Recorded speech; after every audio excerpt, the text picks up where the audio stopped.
ప్రభు అయిన యేసుక్రీస్తు నామములో అందరికి వందనములు తెలియజేస్తున్నాము. అందరు క్షేమంగా ఉన్నారా? మీరు అందరు క్షేమంగా ఉండాలని ప్రార్థిస్తున్నాము. మీరు కూడా ప్రార్థనలో ఉంటారని విశ్వసిస్తున్నాం. రోజులాగా ఈ రోజు కూడా మన వాక్య భాగంలోకి వచ్చాక దేవుడు ఈ రోజు మనకి ఏ వాగ్దానం అయితే ఇచ్చున్నాడో ఒకసారి చూసుకుందాము. రండి, అందరు కూడా బైబిల్ తీసుకోండి.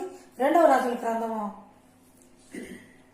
6వ అధ్యాయంలో చూసుకుందాం. మనం 2వ రాజుల గ్రంథము 6వ అధ్యాయాన్ని ఒకసారి అందరూ తీసి పెట్టుకోండి.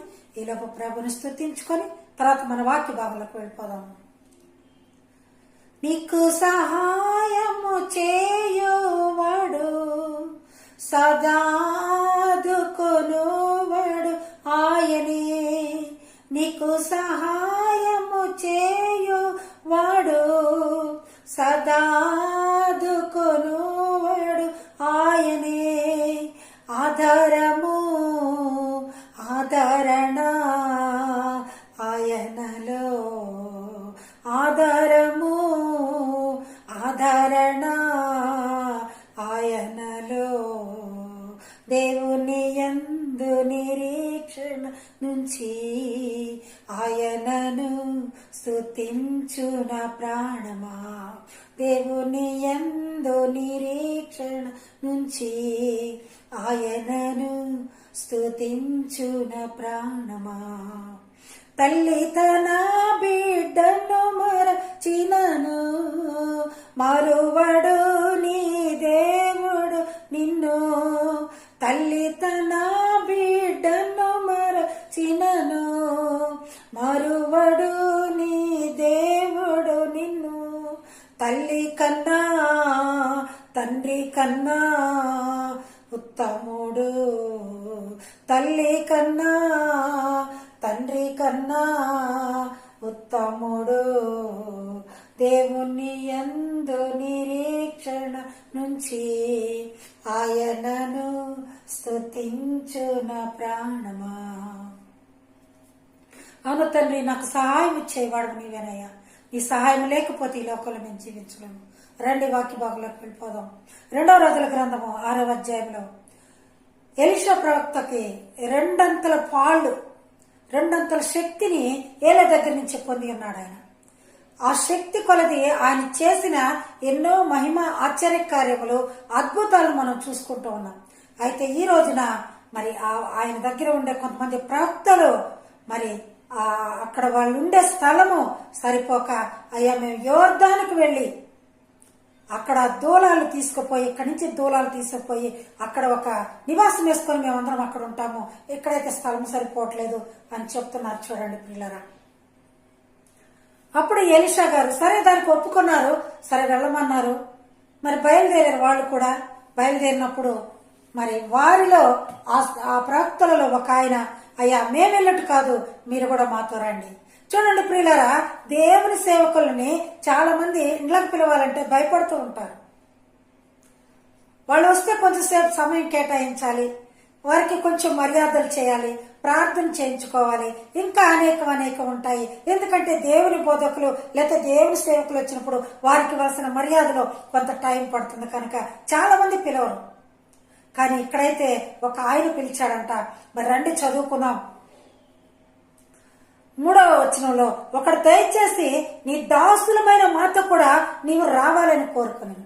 చూసారా, అక్కడ తనను తగ్గించుకున్నాడు. చూడండి, మేమైతే వెళ్తామయ్యా, మేము మీ దాసులం, మీ దాసుల మాట మీరు వినండి, చిన్నవాడిని నేను మాతో రండి అని పిలుస్తున్నాడు. చూడండి ఎంత గౌరవంగా పిలుస్తున్నాడు ఆయన్ని. మరి అలాంటప్పుడు ఎలీషా ప్రవక్త గారు వెళ్లకుండా ఉంటారా? వెళ్ళారు. అందరు కలిసి వెళ్తున్నప్పుడు మరి అక్కడ అమ్రానులు కొట్టుచున్నారు. వాళ్ళు అమ్రానులు కొట్టుచున్నప్పుడు ఆ దూలాలు తీసుకుపోవాలి కదా, ఆ దూలాలతో ఒక నివాసం వేసుకోవాలి. ఇప్పుడైతే ఇటుకలు, మరి అన్ని తాటాకులు, లేకపోతే మరి స్లాబులు అవి ఉన్నాయి. అప్పుడైతే చెక్కతోటే ఇండ్లు కట్టుకునేవారు కదా ఆ కాలంలో. మరి అలాంటి సమయంలో అమ్రానులు చెక్కుతున్నారు. అమ్రానులు చెట్టు నుంచి కొడుతున్నప్పుడు అతని చేతిలో ఉన్న గొడ్డలి ఆ కర్ర నుంచి జారిపోయి నీళ్ళలో పడిపోయింది. కర్రకి గొడ్డలి ఉంటది, ఆ గొడ్డలి మాత్రం జారి నీళ్ళలో పడిపోయింది. కర్ర మాత్రం చేతిలో ఉంది. కానీ కర్ర ఉన్నందువల్ల ఉపయోగం లేదు కదా. అప్పుడు అడుగుచున్నాడు 5వ వచనంలో, ఒకడు దూలం నడుపుచుండగా గొడ్డలు గుడి నీటిలో పడిపోగా వాడు, అయ్యో నా ఏలినవాడా, అది ఎరవు తెచ్చినది అని మొరపెట్టిన గనక ఆ దైవజనుడు అతడు ఎక్కడ పడినది అని అడిగాను. చూసారా ప్రియమైన దేవుని పెట్టలారా, ఆయన్ని తీసుకెళ్లినందువల్ల ఎంత ఇక్కడ మేలు జరుగుతుందో ఇక్కడ ఒక అద్భుతం జరుగుతుంది. ఎలీషా ప్రవక్త గారిని తీసుకెళ్తున్నందుకు ఇక్కడ ఒక అద్భుతం జరుగుతుంది. ఏం జరుగుతుంది? ఆ గొడ్డలి నీళ్లలో పడిపోయింది. ఇప్పుడు ఆయనకు మొరపెట్టుకుంటున్నారంట, అయ్యా అది నాది కూడా కాదు, ఎరవు తెచ్చుకున్నది, వేరే చోట తీసుకొచ్చాను, వాళ్ళకి ఇచ్చేయాలి కనుక ఇప్పుడు అది నీళ్లలో పడిపోయింది, నేను ఎలా చేయాలి అని అడుగుతున్నాడు. చూడండి, అప్పుడు ఆ ఎలీషా ప్రవక్త గారు అడుగుతున్నారు, అది ఎక్కడ పడ్డదో ఆ స్థలాన్ని నాకు చూపించండి. అది ఎక్కడ పడ్డది? చూడండి పిల్లలారా, ఎక్కడ పడినదో మన జీవితం, ఏ లోయలో పడిపోయినదో మన జీవితం, ఏ బురదలో పడిపోయినదో మన జీవితం, ఏ అగాధ స్థలంలో పడిపోయినదో మన జీవితం, దేవుని సేవకుల ద్వారా, దేవుని దూతల ద్వారా అది ఎక్కడ పడిపోయినదో దాన్ని లేపవలసిన బాధ్యత దేవుని సేవకులకి ఇచ్చి ఉన్నారు దేవుడు, ప్రవక్తలకు ఇచ్చి ఉన్నారు దేవుడు.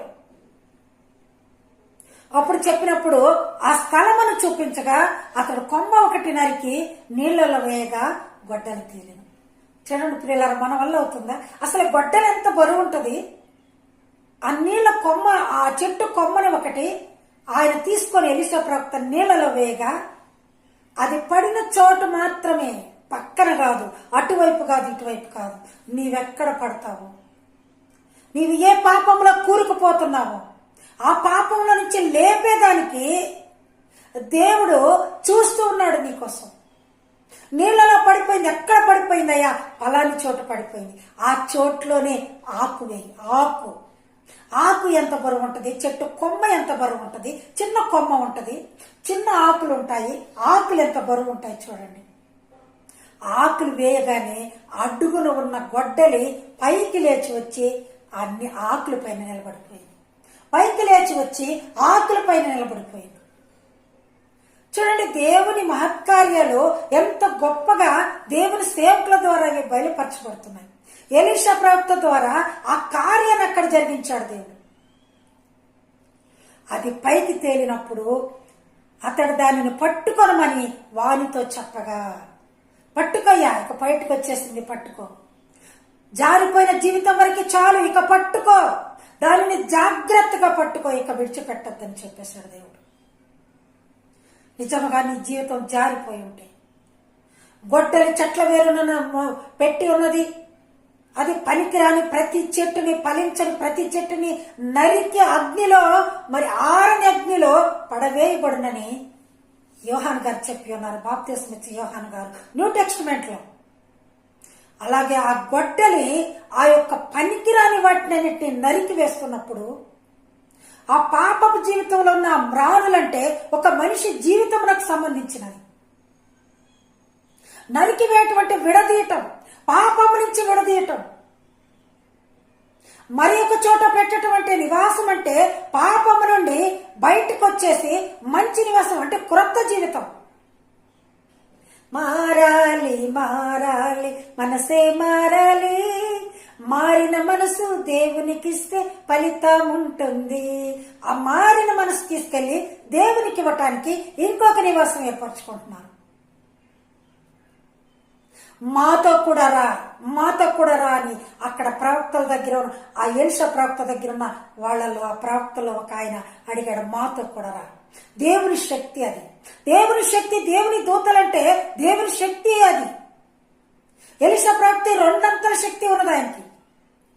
నీవు మాతో కూడా రా అంటే దేవుని శక్తిని వెంట పెట్టుకొని వెళ్తున్నారు వాళ్ళు. ఆ పాపమును విడదీయటానికి, ఆ నీళ్లలో పడిపోయిన గొడ్డలే బరువైన జీవితం, బురదలో పడిపోయిన బరువైన జీవితాన్ని పైకి లేపి క్రీస్తు అనే ఆకు పైన నిలబెట్టడానికి ఆయన్ని తీసుకెళ్లారు వాళ్ళు. గొడ్డలి దేనిని సూచిస్తుంది? దేవుని సూచిస్తుంది. దేవుడు నరికి వేస్తాడు, పాపంతో పండి ఉన్న మన జీవితాన్ని నరికి వేస్తాడని బాప్తిస్మం ఇచ్చే యోహాను చెప్పి ఉన్నాడు. నీళ్లలో పడటంటే మన జీవితం జారిపోయి బురదలో పడిపోయింది, మునిగిపోయింది, పాపంలోకి వెళ్ళిపోయింది, పాపాల ఊబిలోకి వెళ్ళిపోయింది. ఎవరు తీస్తారు మనల్ని బయటికి? పాపాల ఊబిలో పడి ఉన్న నన్ను నీ ప్రేమతో నన్ను లేపావయ్యా. ఏ తోడు లేని నాకు నా తోడుగా నా అండగా నీవు నిలిచావయ్యా. యేసయ్యా యేసయ్యా యేసయ్యా యేసయ్యా. పాపాల ఊబిలో పడిపోయిన ఆ గొడ్డలిని, ఆ బరువైన జీవితాన్ని పైకి లేవదీసి నీ జీవితాన్ని తన చేతుల్లో పెట్టుకోవటానికి ఆకువలే తన ప్రియ కుమారుని మన కోసం పంపించాడు దేవుడు. ఆ కొమ్మ వాక్యమే. ఆ వాక్యం ద్వారా జీవించమని ఆ కొమ్మలు నరుక్కపోయి దూలాల వలె ఆ నివాసానికి ఏర్పరుస్తున్నారు. కట్టడం, కట్టుబడి వాక్యంతో నీ జీవితాన్ని కట్టుకోవడం. గొడ్డలనే ఆ యొక్క ఆయుధంతో నరికి వాక్యం అనే గృహాన్ని కట్టుకోవడమే ఆ చెక్కలు, ఆ దూలాలు. వాక్యంతో కట్టుబడి నీ జీవితాన్ని మరలా పైకి లేవదీయటానికి ఆయన వచ్చి ఆకుల పైన నిలబెట్టున్నాడు గొడ్డల్ని. ఎలీషా ప్రవక్త గారు చెప్పారు, నీవెక్కడ పడదో చూపించు, నీ జీవితం నేను సరిచేస్తాను. నా ప్రభు ద్వారా నేను దేవునికి మొరపెడతాను, నీ జీవితం పైకి లేస్తుంది. మరలా చెప్పిన రీతిని ఎక్కడ పడిందో అక్కడ చెప్తే ఆ గొడ్డలి పైకి లేచి ఆకు పైన నిలబడ్డది. చూడండి పిల్లరా, ఆకు పైన గొడ్డలు ఎక్కడైనా నిలబడుతుందా? ఆ కొమ్మ పైన చిన్న కొమ్మ ఎంత బరువు ఉంటుంది? పాప భారం మోసుకుంటున్న సమస్త జనులారా నా యుద్ధకు రండి, నేను మీకు విశ్రాంతిని కలుగ చేస్తానని చెప్పిన దేవుడు ఆ భారం అంతా, ఆ గొడ్డలి బరువంతా మన పాప భారాన్ని ఆయన మోస్తున్నాడు తన చేతుల మీదుగా. అప్పుడు ఎలీషా ప్రవక్త గారు చెప్తున్నారు, చివరిగా 7వ వచనం చూసుకుందాం మనం. 2వ రాజుల గ్రంథం 6వ అధ్యాయము 7వ వచనంలో, అతడు దాన్ని పట్టుకొనమని వానితో చెప్పగా వాడు తన చెయ్యి చాపి దానిని పట్టుకో, ఇకను వదిలిపెట్టద్దు. దేవుడు నిన్ను లేవదీసి తన పైన కూర్చోబెట్టుకున్నాడు, ఇక నా చెయ్యిని విడిచిపెట్టద్దు. పట్టుకో, గట్టిగా పట్టుకోమని ఎలీషా ప్రవక్త గారు చెప్పారు. చూసారా ప్రియుల, ఆ గొడ్డలు తేలటమేంది, ఆకుల పైన ఉండటమేంది మన జీవితానికి సాదృశ్యం. మొత్తం కూడా మన జీవితం అందులో కనపడుతూనే ఉంది. పాపాల ఊబిలో పడిపోయిన మన జీవితాన్ని పైకి లేపి ఆయన చెట్టు కొమ్మ పైన మనల్ని నిలబెట్టి ఉన్నాడు. తర్వాత ఎలీషా ప్రవక్త గారు చెప్తున్నారు, దానిని పట్టుకో, చేతితో గట్టిగా పట్టుకో, దానిని విడిచిపెట్టద్దు. చెయ్యి పట్టుకో, నా చెయ్యి పట్టుకో, జారిపోకుండా నే పడిపోకుండా, యేసు నా చెయ్యి పట్టుకో. మనం ఈ రోజు నిర్మాణం చేసుకున్నాం. మనం చెయ్యి పట్టుకున్న ఆయన్ని మనం విడిచిపెట్టకూడదు. ఇక ఈ రోజున ఈ బైబిల్ ద్వారా దేవుడు మనతో మాట్లాడుతున్నాడు. నన్ను గట్టిగా పట్టుకో. ఆయన మనకి చేయితాన్ని ఇచ్చాడు. నీళ్లలో అగాధంలో ఉన్న మన జీవితాన్ని పైకి లేపి ఆయన అది చేతిలో పెట్టుకొని ఉన్నాడు. ఇక నా చేయి విడిచిపెట్టవద్దు. తీర్మానం చేసుకోండి. ఈరోజు ఈ వాక్యం దేవుడు మనతో మాట్లాడి ఆయన చేయి మనకు అందించి ఊపిరి పడిన మన జీవితాన్ని ఎలా పైకి లేపాడు.